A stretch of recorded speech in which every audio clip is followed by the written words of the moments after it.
Estoy con Valeria, que ya ha estado varias veces con nosotros aquí en Vespertinas, para hablar en este caso, bueno, un tema puntual, pero bueno, llevarnos a la generalidad y saber si estos temas de denuncias entre empleadas y empleadores en lo que tiene que ver en el trabajo doméstico es habitual, es normal, si se incentifican lo que es en el verano, en la temporada, si hay mayores denuncias, ¿no, Valeria? Sí, bueno, hay que recordar que a partir del 2006 existe una ley que reconoce los derechos de las trabajadoras domésticas, justamente reconoce el trabajo doméstico como un trabajo, y eso tiene implicaciones concretas en relación al reconocimiento de derechos.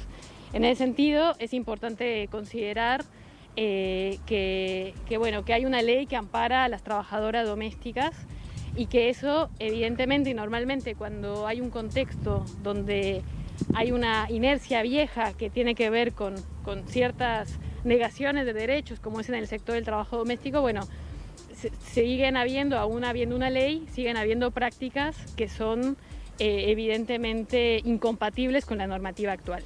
Entonces, existen estas situaciones, se dan cotidianamente, más cotidianamente de lo que debería ser, evidentemente, y obviamente también en las fechas en las que estamos ahora, en las temporadas estivales, bueno, ahí hemos registrado también que aumenta la cantidad de denuncias en relación a estos casos, ¿no?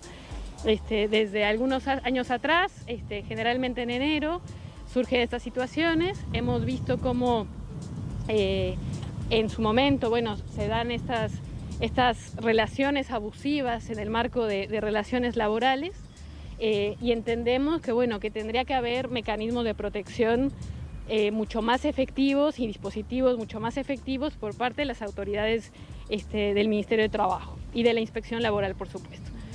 Sumado a esto, no solamente tenemos, en el caso que sucedió hace poco, una situación concreta vinculada al tema del trabajo doméstico, sino que también se cruza con la condición de migrantes de las trabajadoras involucradas, tal como ha sucedido también en otras situaciones donde no solamente hablamos de explotación laboral, sino que también tenemos que pensar que existe un fenómeno invisibilizado en nuestro país, que es la trata de personas con fines de explotación laboral.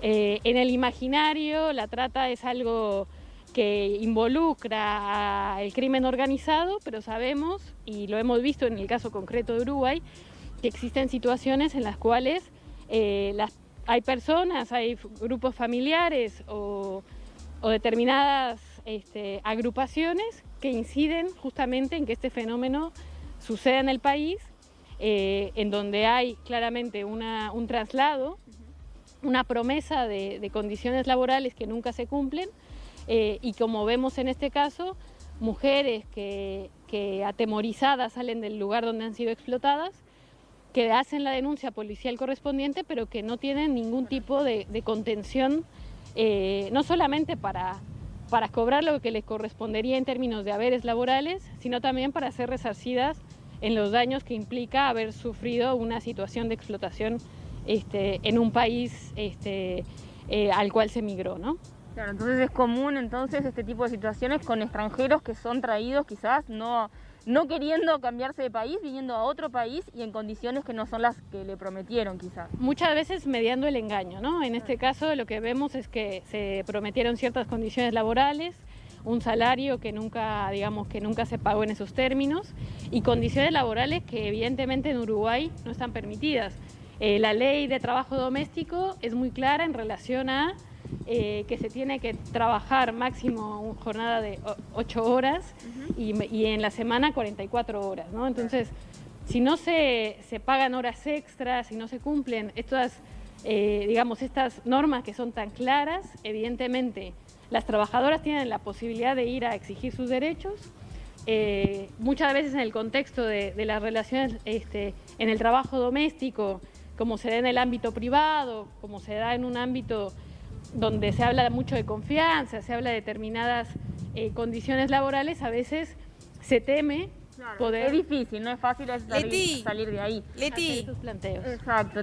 Sí, Adri, tenías una consulta ¿qué para hacerle a pasa con las Valeria? personas? Contame. ¿Qué pasa con estas mujeres? ¿Dónde están ahora y cómo sigue todo este tema? Adri, bueno, preocupada por la situación de estas dos mujeres bolivianas, ¿en qué situación están hoy realmente? Sí, bueno, en realidad estas mujeres vinieron de Argentina, una de ellas había nacido en Bolivia, pero bueno, ellas radicaban en Argentina, según los datos con los que contamos. Y bueno, y ahora los datos que tenemos es que ellas hicieron la denuncia correspondiente en la comisaría, en José Ignacio, que evidentemente aquí lo que vemos es, bueno, acá no solamente tendría que intervenir la policía, sino también la inspección del trabajo. Se tendría que prever, obviamente, muy probablemente estas mujeres no estaban inscritas en BPS. Y lo que creemos es, tal como sucedió en el caso de 2012, cuando se denunció la explotación laboral de mujeres bolivianas en una residencia en Carrasco, es que acá el foco muchas veces está en la víctima de la explotación. Exacto, que a veces es donde tenemos que poner la mirada realmente. Valeria, nos tenemos que despedir. Sí. Te agradezco, seguiríamos charlando un montón con vos para que siempre nos tenés al tanto de esto. Está bueno saber, la información es lo importante. Totalmente. Muchísimas gracias, Valeria, por estar con nosotros. Gracias a ustedes.